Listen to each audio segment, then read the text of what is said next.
All right, so I wrote everything down again just for sake of time, just to help explain everything. So the first thing we're going to start with is taste, how it converts a stimulus food into an electric potential, or a receptor potential, which is the same thing. So right here we have our lovely tongue. On the tongue we have these little grooves, and down here we have cells connected to these grooves, then to neurons. So these little cells right here are called taste buds. So these are what we taste with. So there are 5 tastes that we're able to detect. We have salt, or salty, sweet, sour, bitter, and umami. So those are the 5 things that we are able to taste. The way that we change or transfer those, convert those into electric potentials is different. So the first one we're going to go through is salt. So salt is sodium chloride. So that will come into the cell, which is a sodium, voltage gated sodium channel. It will open up, will depolarize this cell, sodium will come in, which then opens this voltage gated potassium or calcium channel, sorry. So V, voltage gated calcium channel, and this is an NAV, and this additional calcium will induce exocytosis with the snare proteins, causing the release of the neurotransmitter to the neuron, which will then cause action potentials to go to the brain, and it will detect and tell us that we are tasting salt.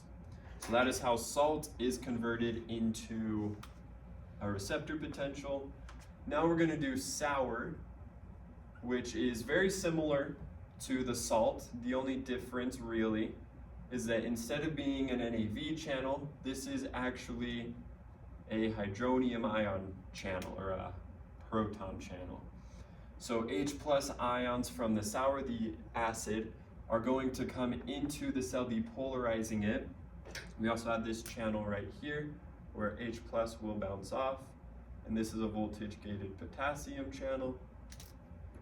So that will come in, it will depolarize it, opening up this, again, voltage gated calcium channel.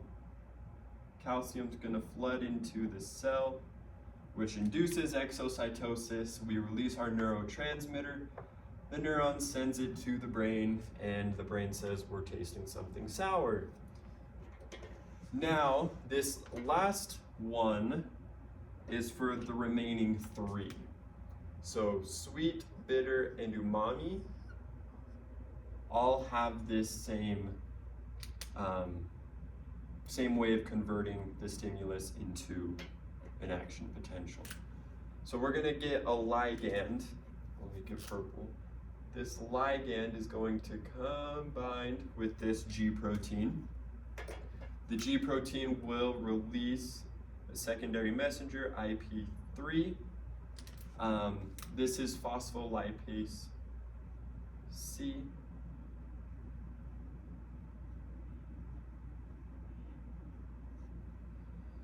It will release IP3, which goes to the endoplasmic reticulum in the cell. So the ER.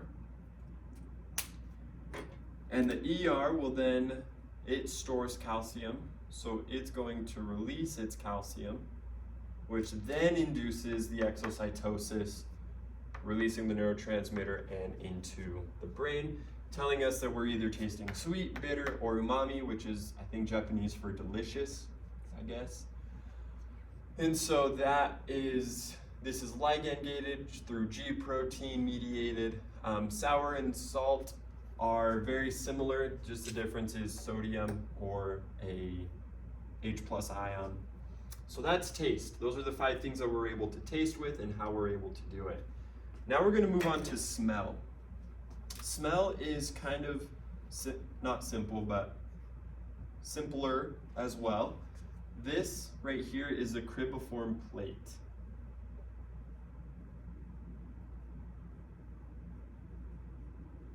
The cribriform plate.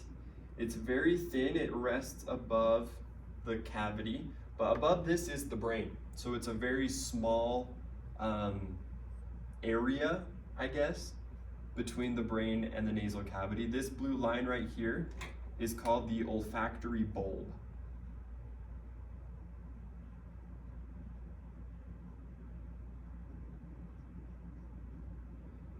So neurons from the brain will pass through the cribriform plate and synapse in the olfactory bulb. So this is a dendrite in the olfactory bulb, and this is to the brain through the cribriform plate. So we're going to get some sort of stimulus. We're going to get a ligand into this G protein. And once this happens, this G protein will go through. This right here is adenylyl cyclase.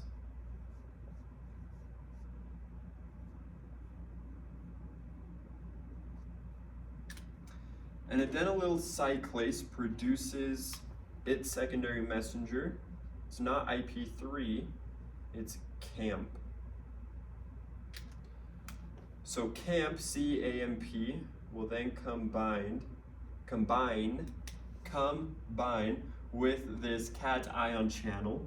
This cation channel will release sodium and calcium into the cell, which will then depolarize it. This change in voltage will open up this chloride, voltage-gated chloride channel. Chloride will leave the cell, further depolarizing this, the neuron, sending the signal to the brain, alerting us of what we are smelling and that we are smelling something. And so it goes through ligand gated through adenylyl cyclase instead of phospholipase C. It'll release CAMP instead of an IP3.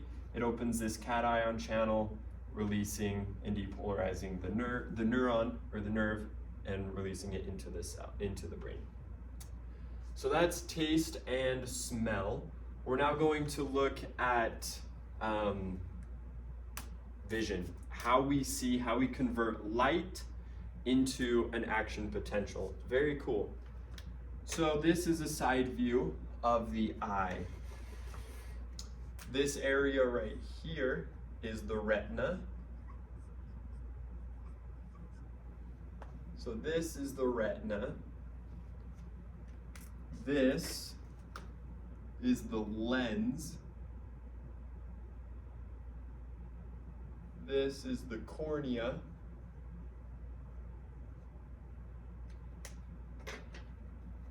These red are ciliary bodies or ciliary muscles. So I'll just put it right here.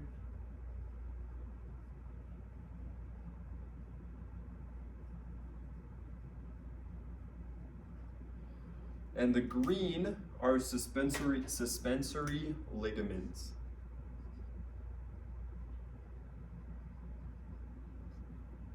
These are very important in how we focus light onto our retina.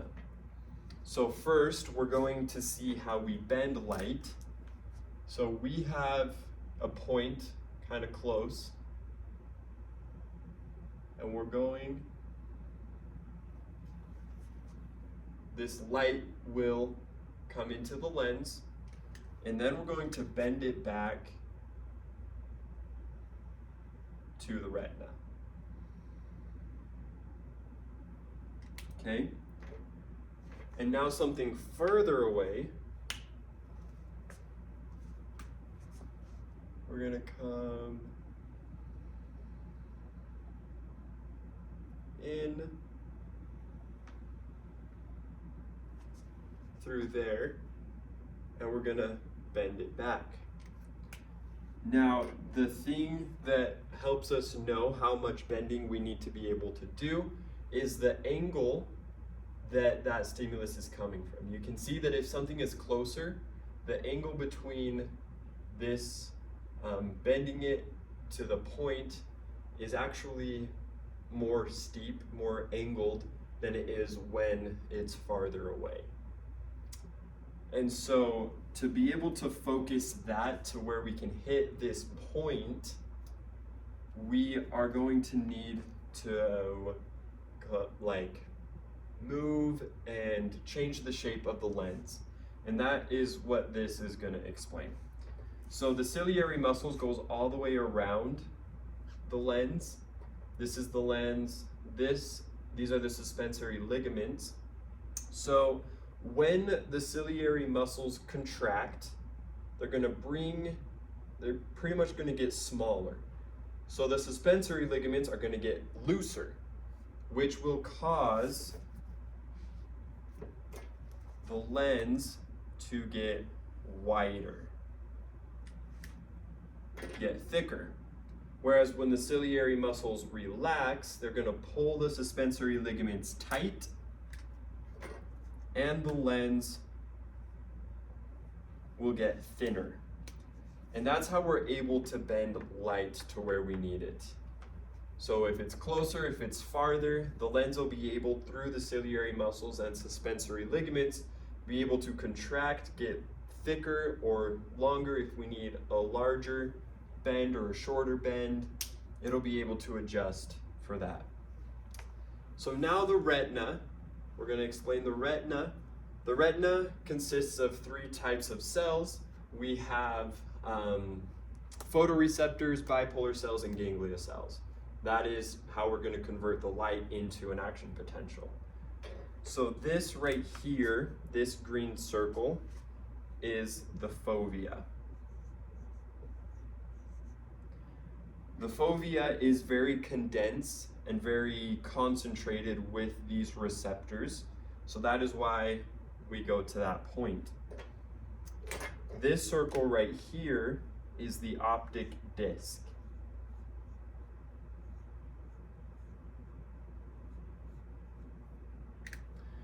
So we have a photoreceptor that will detect light. It'll send the signal to the bipolar cell, which will send the signal to, possibly send the signal to the ganglia cell. These ganglia cells then will exit the eye and go to the brain through the optic disc. The optic disc is an area, it's like a blind spot. We're not able to really see right here. Not a ton of receptors in that area. These little boxes are, if you look at them under a microscope, are dark.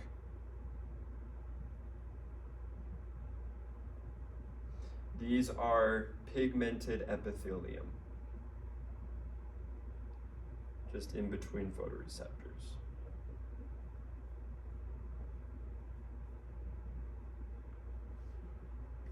Okay, and so this, like I said, is the photoreceptor. This is the bipolar cell. These are the ganglia cells. On the outside of the ganglia cells is where we're going to find our blood vessels in the eye as well. And that's kind of the anatomy of the eye. Now we're going to go over how we convert the light, the stimulus, into an electric potential. So here we have the photoreceptor, we have the bipolar cell, and we have the ganglia cell. We need to explain the 2 types of photoreceptors first. There are rods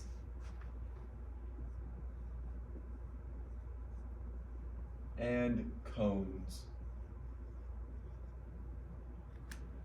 And they have different functions.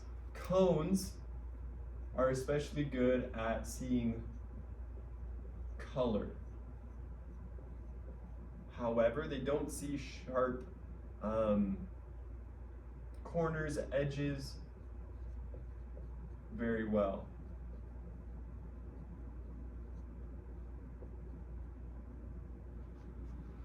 And rods are the opposite. They don't see color. They see more black and white or gray, contrast, but they're very good at seeing sharp. This is where our sharp vision comes from. Sharp, basically, this helps us see edges and the difference in shadows. So to be able to see an edge, we're using our rods to be able to see any color. We're seeing our cones, using our cone receptors. So now the photoreceptor, to be able to detect light or dark, is a very cool process. So in the photoreceptor right here, we have a GPCR, G protein channel receptor. And this is very unique because most GPCRs are ligand activated. However, this is not. It's light or lack of light activated. So we're going to go through dark first. So this structure is the GPCR. Inside here we have a compound called 11-cis-retinol. So retinol, this is retinol. 11 carbons, and cis means it's bent. So when it's dark, this is the configuration of this GPCR. When it's dark, this is not activated. It's not activated. GPCRs release secondary messengers, but if it's not activated, there is no secondary messenger. This little structure is called PDE. It is a phosphodiesterase, and it is in charge of breaking down CGMP, which, when that's not activated, the CGMP is going to bind to this mechanically gated sodium channel. So sodium is going to come into the cell, depolarize it, causing calcium, this voltage gated calcium channel, to open, letting calcium come into the cell, inducing exocytosis, and we release glutamate. This neurotransmitter is glutamate. So when it's dark, there are no action potentials going to the brain. So glutamate will activate, bind to this, is called mGluR6. It's a G protein. It will release its alpha subunit to inhibit this TRPM1, which is a voltage gated calcium channel. TRPM1. And so if this is inhibited, no calcium is going to get into the bipolar cell. So the bipolar cell will not depolarize. So this voltage gated calcium channel will not open.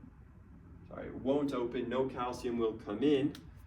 Exocytosis won't happen. No glutamate is going to bind to this AMPA receptor. And no action potentials will be sent to the brain, thus meaning the brain is going to say, oh, no action potentials, it must be dark. However, we are going to now go through light. So a photon is going to hit this double bond in 11-cis-retinol, break it, and it will convert into 11-trans-retinol.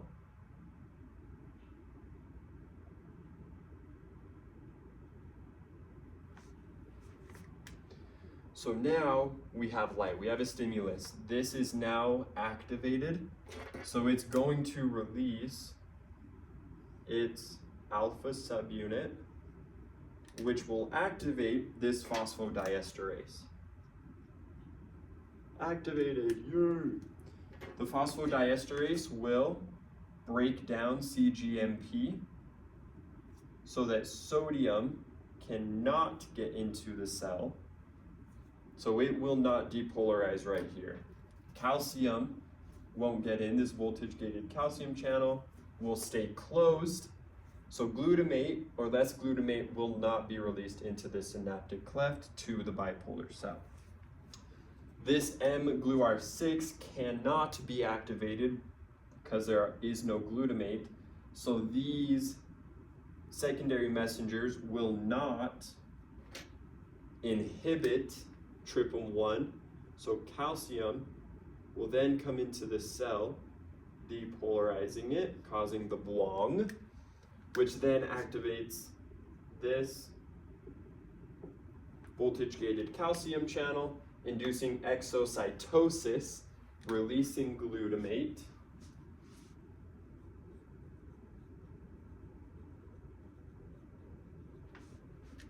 Releasing glutamate, which binds to the AMPA receptor on the ganglia cell, sending the brain an action potential saying that it's light.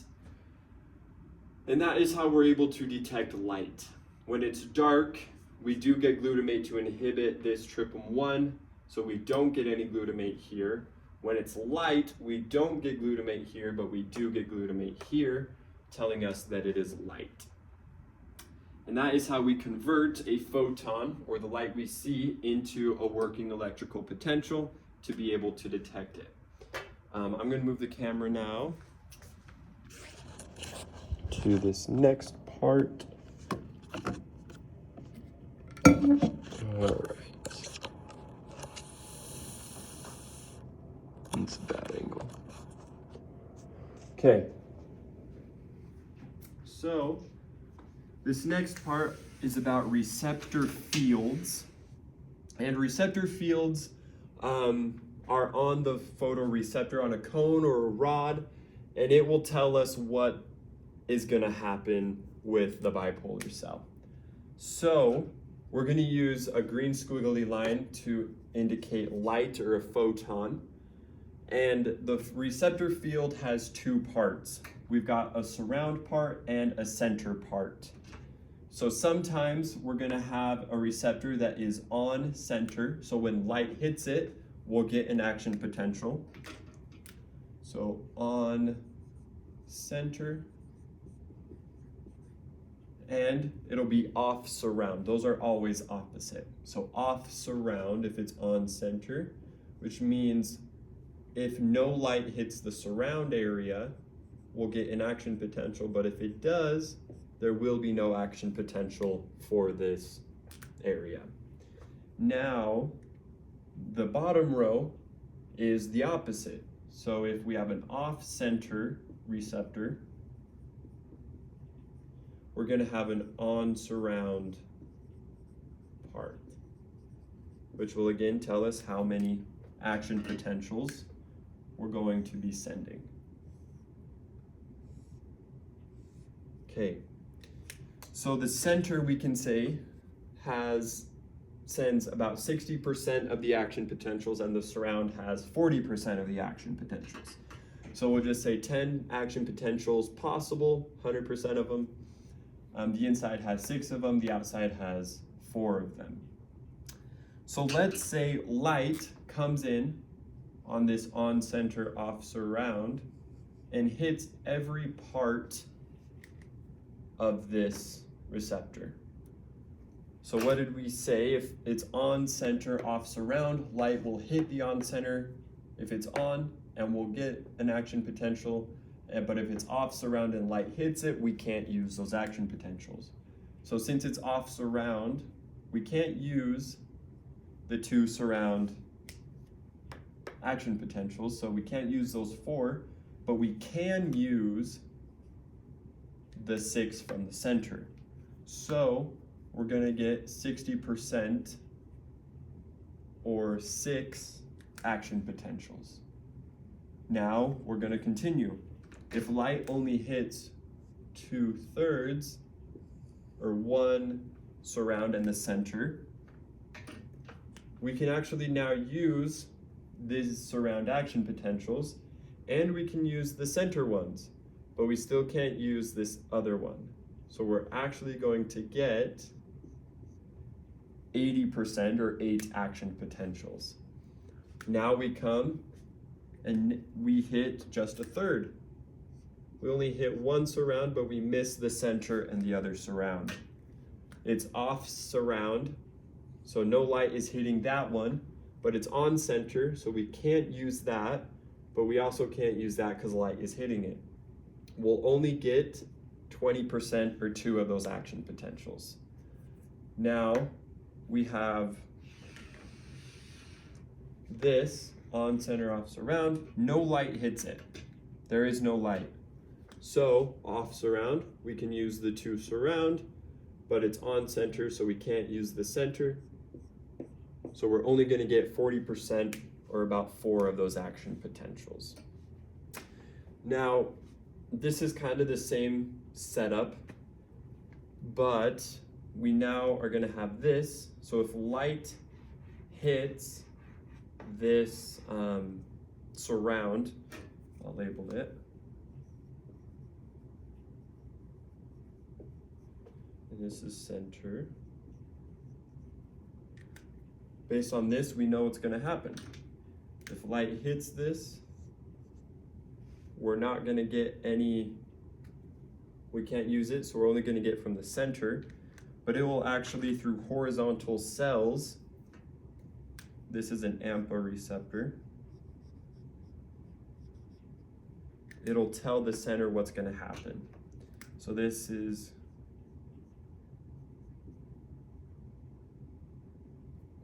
not glutamate. This is GABA.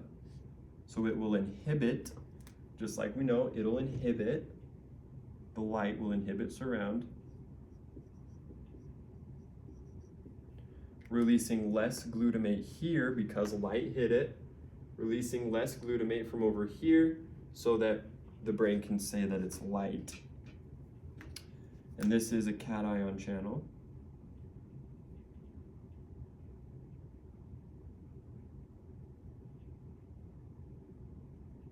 It's a potassium and a chloride channel. So not a cation, but potassium and chloride channel. And so that is what happens. This is the bipolar cell, so it's mGluR6. And there's actually another configuration where it's the same idea that's going on. This is just an AMPA receptor instead of an mGluR6. So that's kind of what happens physiologically with the receptor fields. But now let's say we have an off center on surround.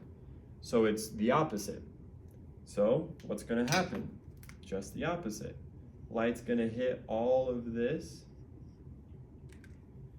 receptor, and we can use the 2 surround, but it's off center, so we can't use that. So we're going to get 40% of the action potentials. This now, only a third, gets light, or 1 surround in the center. It's on surround, so we can't use that, but we can use the other surround, so we're only going to get 2. And if you look, it is becoming opposite. So if light only hits 1 surround, we can't use that one because it's on surround, but we can use the center because it's off, and we can use the light where it was hitting on the other surround, and that will give us 80% or 8 action potentials. Now, if no light hits it, it'll be the same thing. We can use the center, but we can't use the 2 surround, so we get 6. 60% or 6 action potentials. So you can see it's just opposite. So that is vision, how we convert through the receptor fields, through the cones and the rods, and through all 3 cells, how we convert light into a working action and electrical potential. Now we're going to go on to hearing. I'm going to position you over here. We'll see if you can see everything. That'll work for now. All right. So for hearing, we'll go over the anatomy first. This is the ear. As we go into the ear through the ear canal, we hit the tympanic membrane, or this is the eardrum. And right here, these are ossicles, and they're specific. So this first one is the malleus, the second one is the incus, and this third one is the stapes. So those are the three bones of the ear, the ossicles, the incus, malleus, and the stapes. And then this line is called the oval window. It divides, this is the cochlea. So oval window divides the stapes and the cochlea. So I drew the cochlea a little bigger. And briefly, I'm going to explain pretty quickly how we convert a sound wave into a working electric potential. So we'll hear sound. Sound waves are basically just differences in pressure in air. So we measure that in frequency. So this frequency will come in, humans hear from about 20 hertz to 20,000 hertz. So high frequency, low frequency. So the frequency will come in and it will let us know what the frequency is. Then it'll hit the eardrum, cause it to vibrate back and forth, and the ossicles their job is to amplify that vibration. So these bones will amplify the eardrum's vibration. So the stapes will then begin to oscillate. This oscillation affects the cochlea. The cochlea has three different compartments. We have up here, this top one is the scala vestibuli. This bottom one is the scala tympani.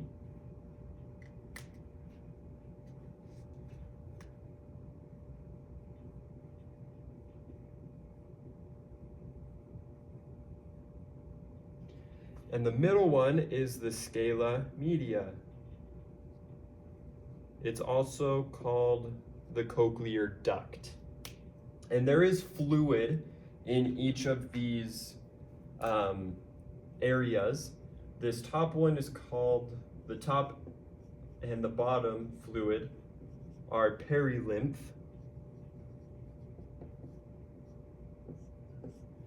But the middle one is different. This is endolymph. And this is actually the one that matters when we are going to hear something. I'll explain that later on. But this blue line that goes all the way around is the basilar membrane.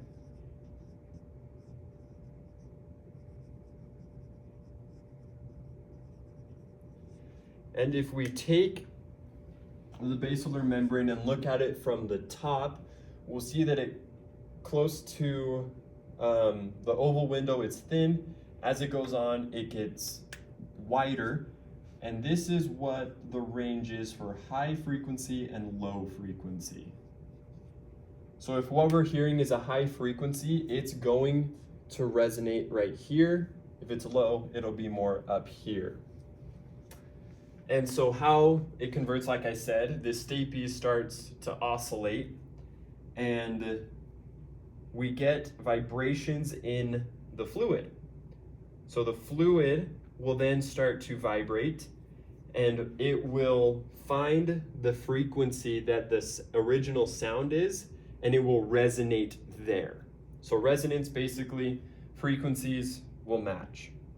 So if it's high, it'll resonate up here. If it's low frequency, it'll resonate up there. And that's where it'll convert into an electrical potential.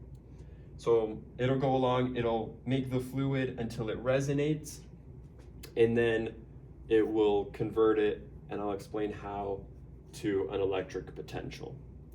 So we'll take a cross-section view, cut it right here. We'll take a cross-section view of the cochlea, and we'll explain how this fluid motion gets turned into an electrical potential. I'll move the camera again.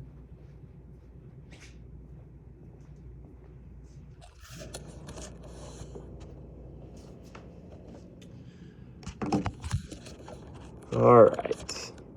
So this fluid this is a cross-section view, so we'll label it real quick.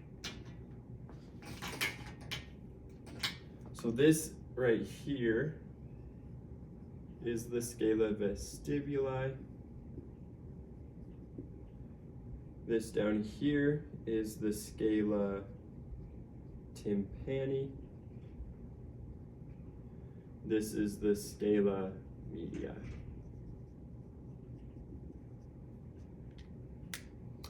And so we know the three fluids. We have perilymph in the scala vestibuli, tympani, and endolymph in the scala media. These red cells are called Hayr cells. And they rest on this line right here is the basilar membrane. Okay, so how we convert that fluid frequency, that vibration in this fluid to an electrical potential is through these Hayr cells. But we need to understand how they're able to convert it. So in the scala media, we have a very high concentration of potassium, which is different because normally we have a high concentration of potassium outside of the cell, but here we have it inside, a high concentration inside. This is because this little section right here is called the stria vascularis. And the stria vascularis, I'll explain how stria vascularis converts or maintains that high concentration of potassium. So how it does that is, it's like this. This is the stria vascularis, and on it we have NAK pumps. So sodium's pumped out, potassium's pumped in. We also have what are called NKCC pumps, or NKCC, which is sodium, potassium, chloride channels. So we're gonna have one sodium pumped in, one potassium going in, and two chlorides going in. The chloride will then also leave through a leak channel. And right here on the other side, we have potassium leak channels. So this one side, sodium's going in, potassium's going in so that we can run this NAK pump. And this two chlorides will go in just to keep, so this doesn't really have an effect on the polarization. It will then come back out, so then that's a cycle. Right here we have blood vessels. And the reason they're right here and not inside of the scala media is because we're very sensitive to hearing.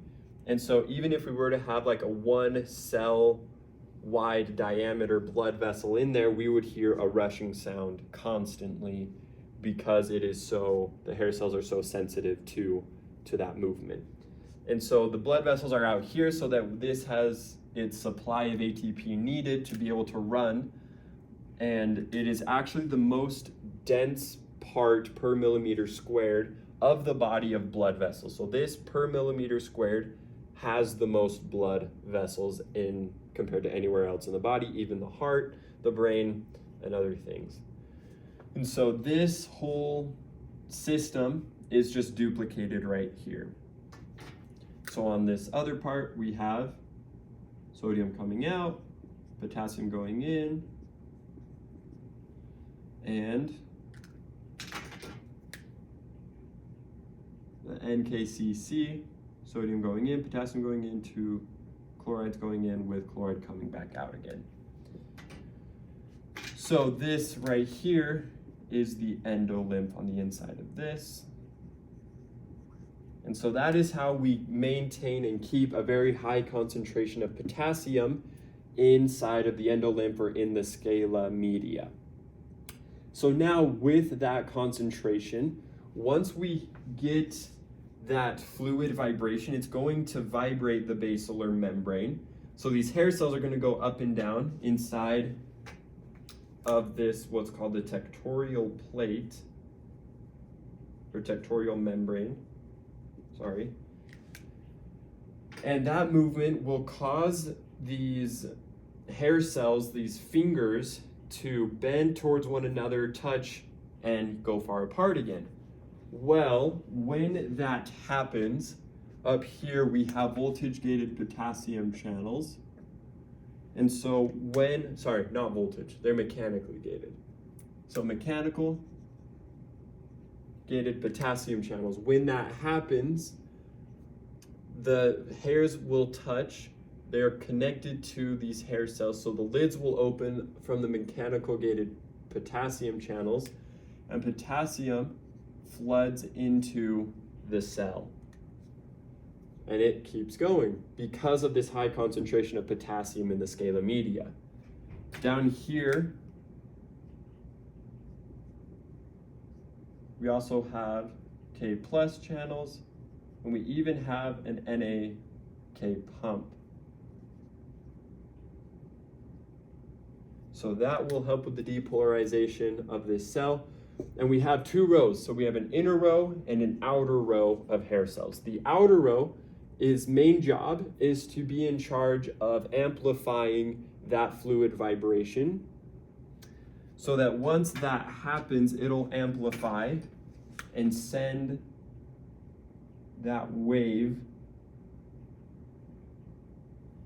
to the inner row of hair cells, which have the same thing, a mechanically gated potassium channel, which opens when those hair cells touch and release and get wider, so closed, open. So potassium floods into the inner row of hair cells, which depolarizes it, causing calcium, this voltage-gated calcium channel, to open, inducing exocytosis, allowing the neurotransmitter, don't really know what it is, to go to the brain, for the brain to tell us what the sound is and what we need to do with it. And again, we have an NAK pump and potassium leak channels. And because of these channels, because of these leak channels, the pumps, this whole concept or this whole process does not need any energy. And that is why the blood vessels are located outside of the stria vascularis, is because this doesn't need any energy, because the stria vascularis keeps that potassium concentration high, and we have the potassium leak channels so that once it goes in, it can come out as well. And so once that happens, it sends to the brain then sends a signal back. This is how we're able to tune sounds out, sends back to the outside row hair cells that are compressing, not compressing, with the vibration of the basilar cell from the fluid, from the stapes, and it'll tell it to stop vibrating or stop compressing so much, so that we're now able to kind of tune out and ignore the sounds that we're hearing. These little parts right here is called Preston. They're only on the outside edges of the outer rows of hair cells.